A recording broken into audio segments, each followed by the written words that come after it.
com.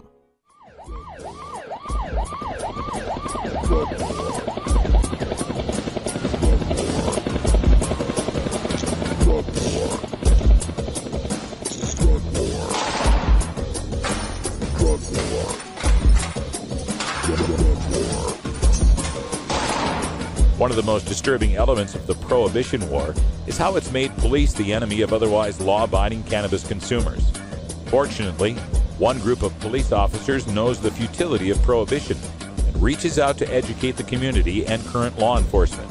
Today, the Russ Belville Show visits with another speaker from Law Enforcement Against Prohibition with one clear message: cops say legalize drugs. Welcome back, everyone. 31 after the hour, and it's time for Cops Say Legalize Drugs with Law Enforcement Against Prohibition. You can find more about the organization at leap.cc on the internet.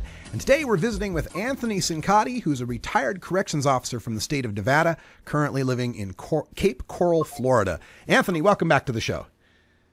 Hi, thanks for having me back, Russ. Oh, so glad to have you here. And it's been a while since we spoke to you. And since we last spoke to you, we saw, I would say, one of the most glaring examples of something that your bio points out, and that is the arms race that we've seen with the police agencies now having mine-resistant, ambush-protected vehicles and such. Give us your thoughts on what you saw go down in Ferguson, in Boston, other cities where maybe Americans are getting their first taste of these militarized police departments. I think it's just another glaring problem in the bevy of them that we suffer from prohibition. I think a big portion of what causes a lot of the conflict between law enforcement and the community is we've developed a us versus them mentality on both sides. People in these communities, the only time they ever see the police is when they're there arresting somebody or ousting them or whatnot. They don't see them on a daily basis, and it goes the same way, so they don't get to know each other as people. And as long as we're incarcerating our citizens for something that at least 47% of Americans do, we're going to have a combative relationship. Do you think that this militarization of the police, in addition to kind of putting a wedge between the police and the communities, also maybe has the unintended effect of raising crime, or at least raising the violence of the criminals involved? I think it has the potential to, I don't know if I would say it would increase the amount of crime, but I think it would increase the severity of the violence that's attendant to crime. You're going to have the criminals are going to start arming up as well. And if they feel that they're going to be shot or killed or whatnot regardless, then a lot of times they're probably going to elect to take the method of, well, I should try to shoot my way out rather than surrender. I don't know, I wasn't there in Ferguson. I don't know exactly what happened. I think that it probably should have went to a trial based on some of the transcripts that I read. But that's just kind of a side issue. The big thing is that prohibition is arming up the criminals, which is making us have to supposedly arm up our law enforcement, and it's just going to continue the cycle, just like the United States and the Soviet Union during the Cold War. Yeah, very well. We're going to constantly be trying to outgun each other. Yeah, very, very good analogy there as far as the 1980s. Those of us who lived through the Cold War remember the threat of nuclear annihilation at any moment as we kept building more and more bombs. And finally, everybody just realized that everybody had to kind of disarm a little bit. What's it going to take to get our police forces disarmed in this country?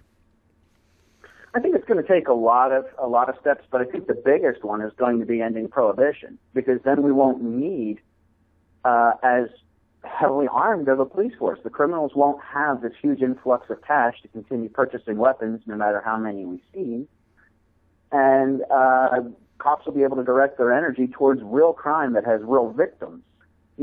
As terrible as drug use is, as drug abuse is, the effects of prohibition are just so much more damaging, both to our society and to our citizens as individuals. But do you think that ending drug prohibition alone can do this? I mean, now that the cops have these toys, and now that the criminals have these weapons, are they going to just give them up when they turn to, I don't know, bank robbery or human trafficking or whatever other crime they might pursue? Yeah, I don't think we'll ever completely remove ourselves of crime, and to think that that's even a possibility, I think is a bit unrealistic.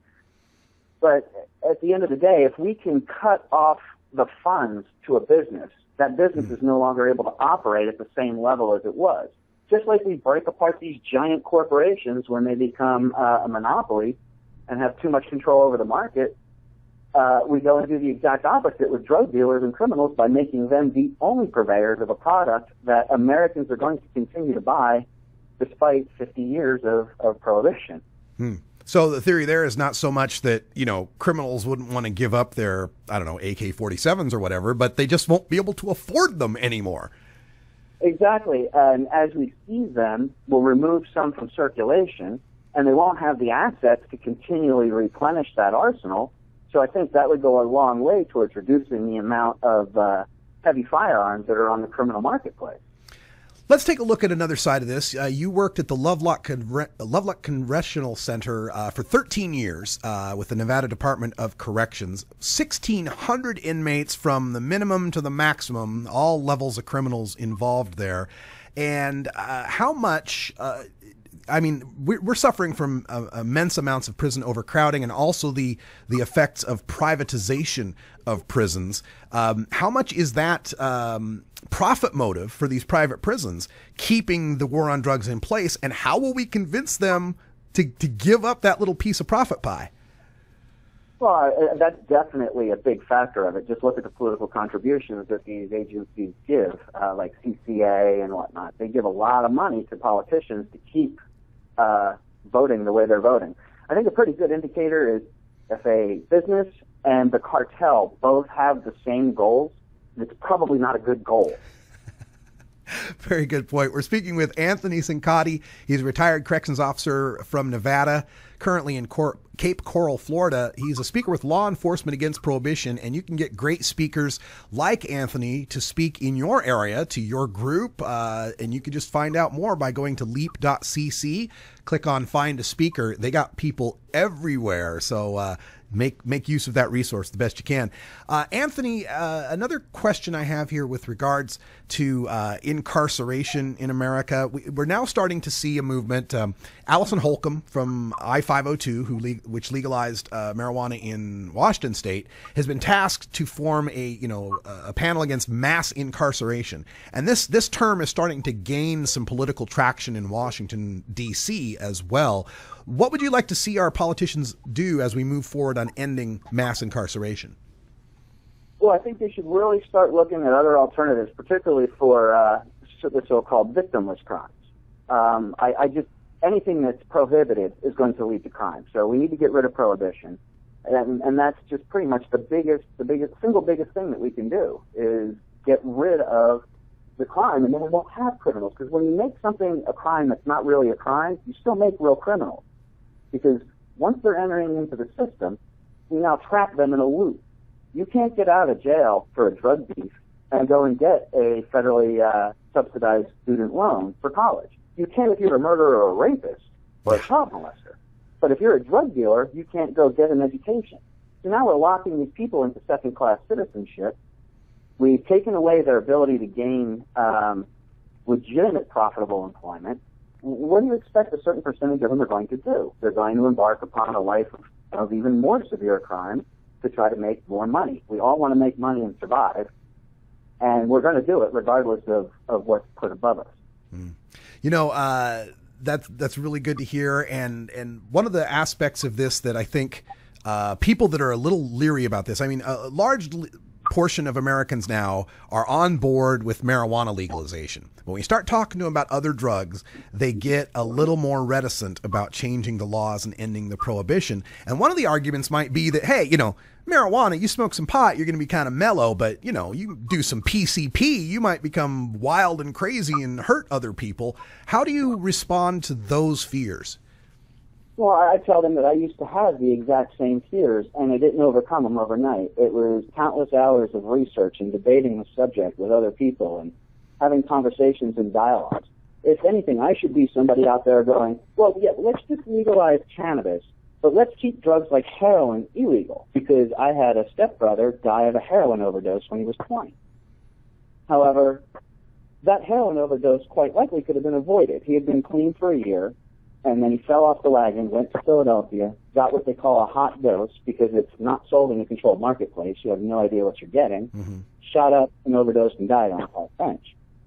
Now, if we sold these through licensed, regulated markets, would my brother still be a junkie? Possibly. But he would also possibly still be alive to redeem his life, which is something right now that we're really denying a lot of people. And then I would like to ask them also, if you have a child and you go in their drawer and you find heroin or cocaine or something like that, are you going to call the cops and send them into the legal system? Or are you going to go and try to take them to your church to talk to your pastor, or take them to a rehab, or some other avenue? They're all going to say the same thing. Well, yeah, I'm going to try to get my kid into a rehab or something like that. And then I ask them, then why would you want to lock up somebody else? Very, very well put. Anthony Cincotti, retired corrections officer from the state of Nevada. And as we wind up the interview today, I also wanted to discuss just a little bit about other avenues of ending these prohibition harms. Things like there's a campaign going on right now called Ban the Box that refers to the application forms for employment and getting rid of that checkbox that, yes, I've been convicted of a drug crime.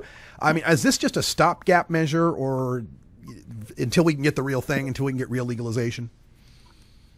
Yeah, and I think it's something that is definitely worthy of consideration, because even if we do get everything fixed tomorrow and prohibition goes away and we're all a more enlightened society dealing with our problems in a more realistic and effective way, we're still going to have people that have felony records.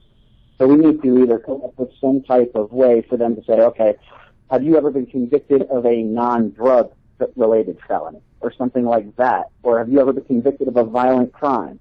Something that's a little bit more specific than just the generic if you've been convicted of a felony. Somebody that has a history of writing real bad checks when they were young and doing something stupid could pick up a felony beef, and now they have to report that on their job applications for the rest of their life, no matter how well they've redeemed themselves over the previous years. Yeah. And one final thing with respect to a civil society, I would also argue that ending prohibition then opens up drug users to be contributing members of society to call the cops when they see something's wrong, and not worrying that the cops are then going to turn their attention to them. What do you think of that? Yeah, I mean, absolutely. It's like that for a number of reasons. One, drug dealers and whatnot right now don't have access to the courts, so they resolve their issues with violence. The other is that, I totally derailed there. I'm sorry. Can you repeat that? I was just saying how as someone who has been a marijuana consumer all my adult life, there have been times where I was reluctant to want to tell police what I'd seen or report something I'd seen going on, because I was afraid next they'd be paying attention to me. So do you feel that ending the war on drugs also helps to make for a better society because more of us will want to engage with cops? I don't know if I would go so far as to say we would be wanting to engage, but I think we would be less reluctant to do so. Again, I think it comes back to that us versus them mentality. When I was a young kid, the cops were the people that you looked up to.